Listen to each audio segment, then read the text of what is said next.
Hi, ಎಲ್ಲರೂ ಹೇಗಿದ್ದೀರಾ? Hope ಎಲ್ಲರೂ ಚೆನ್ನಾಗಿದ್ದೀರಾ ಅಂದ್ಕೊಂಡಿದ್ದೀನಿ.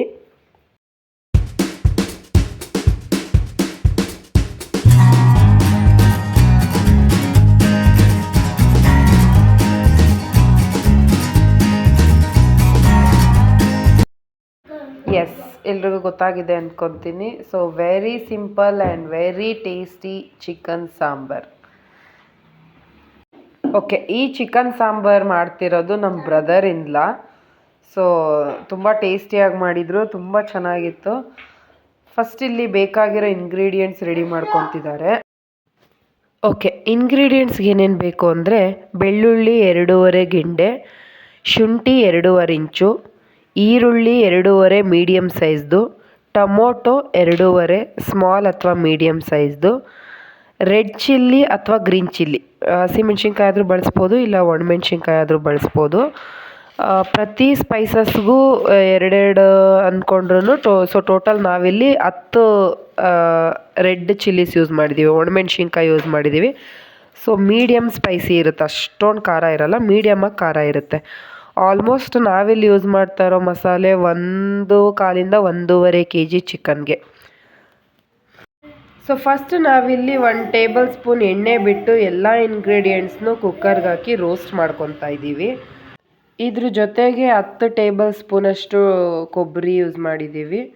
ನೆಕ್ಸ್ಟು 1 ಹಿಡಿ ಫುಲ್ಲು ಪುದೀನ, 1 ಹಿಡಿಯಷ್ಟು ಕೊತ್ತಂಬರಿ ಸೊಪ್ಪು, ಮತ್ತು 1.25 ಸ್ಪೂನು ಗಸಗಸೆ, 2.5 to 3 ಇಂಚಷ್ಟು ಚಕ್ಕೆ, 7 ಲವಂಗ. ಇಷ್ಟು ಇಂಗ್ರೀಡಿಯೆಂಟ್ಸ್ ಹಾಕಿ ರೋಸ್ಟ್ ಮಾಡಿಕೊಂಡು ಲಾಸ್ಟ್ಗೆ 1 ಟೇಬಲ್ ಸ್ಪೂನಷ್ಟು ಧನಿಯಾ ಪುಡಿ ಹಾಕಿ ಸ್ವಲ್ಪ ಮಸಾಲೆ ಎಲ್ಲ ತಣ್ಣಗಾದ್ಮೇಲೆ ಜಾರಿಗೆ ಟ್ರಾನ್ಸ್ಫರ್ ಮಾಡಿ ನೈಸಾಗಿ ಪೇಸ್ಟ್ ಮಾಡ್ಕೊಬೇಕು.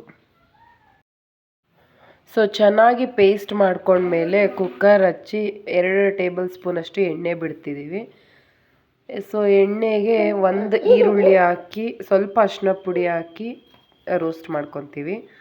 ಚೆನ್ನಾಗಿ ಈರುಳ್ಳಿ ರೋಸ್ಟ್ ಆದಮೇಲೆ 1.5 kg ಚಿಕನ್ ಹಾಕ್ಕೊತಿದ್ದೀವಿ.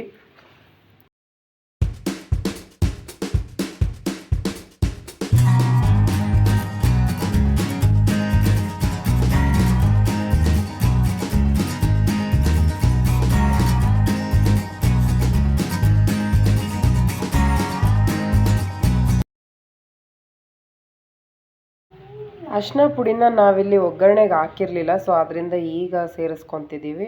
ರುಚಿಗೆ ಎಷ್ಟು ಬೇಕೋ ಅಷ್ಟು ಉಪ್ಪು ಹಾಕಿ ಚೆನ್ನಾಗಿ ತಿರುವಿದ್ಮೇಲೆ ಸ್ವಲ್ಪ ಚಿಕನ್ ಎಲ್ಲ ಎಣ್ಣೆಯಲ್ಲಿ ರೋಸ್ಟ್ ಆದಮೇಲೆ ನಾವು ರುಬ್ಬಿಟ್ಕೊಂಡಿರೋ ಮಸಾಲೆನ ಹಾಕಿ ಚೆನ್ನಾಗಿ ಮಿಕ್ಸ್ ಮಾಡ್ಕೋಬೇಕು. ಮಿಕ್ಸ್ ಆಗಿ ಸ್ವಲ್ಪ ಹೊತ್ತು ಕುದ್ದ ಮೇಲೆ ನೀರು ಎಷ್ಟು ಬೇಕೋ, ನಮಗೆ ಸ್ವಲ್ಪ ತೆಳುನೇ ಇಷ್ಟ ಆಗುತ್ತೆ, ಸೊ ಆದ್ದರಿಂದ ಈ ಚಿಕ್ಕ ಚೊಂಬಲ್ಲಿ 3 ಚೊಂಬಷ್ಟು ನೀರು ಹಾಕ್ಕೊಂಡಿದ್ದೀವಿ. ಆಲ್ಮೋಸ್ಟ್ 3 to 3.5 ಚೊಂಬಷ್ಟು ನೀರು ಹಾಕ್ಕೊಂಡು ಸೊ ಮತ್ತೆ ಚೆನ್ನಾಗಿ ಮಿಕ್ಸ್ ಮಾಡಿ ಕುಕ್ಕರ್ ಮುಚ್ಚಳ ಮುಚ್ಚಿದ್ರೆ 1 ವಿಷಲ್ ಬಂದರೆ ಸಾಕು, ಬೆಂದಿರುತ್ತೆ. ಸೊ ನಾವು ನಮ್ಮ ಬ್ರದರ್ ಇನ್ಲಾದು special chicken sambar ready to serve. ನಿಜವಾಗ್ಲೂ ಟೇಸ್ಟ್ ತುಂಬ ಚೆನ್ನಾಗಿತ್ತು, ಒಂದ್ಸರಿ ಟ್ರೈ ಮಾಡಿ. ಓಕೆ, ರೆಸಿಪಿ ಇಷ್ಟ ಆದರೆ ಲೈಕ್ ಮಾಡಿ, ವಿಡಿಯೋನ ಶೇರ್ ಮಾಡಿ, ಪ್ಲೀಸ್ ಸಬ್ಸ್ಕ್ರೈಬ್ ಮಾಡಿ. Thank you for watching. See you in the next video.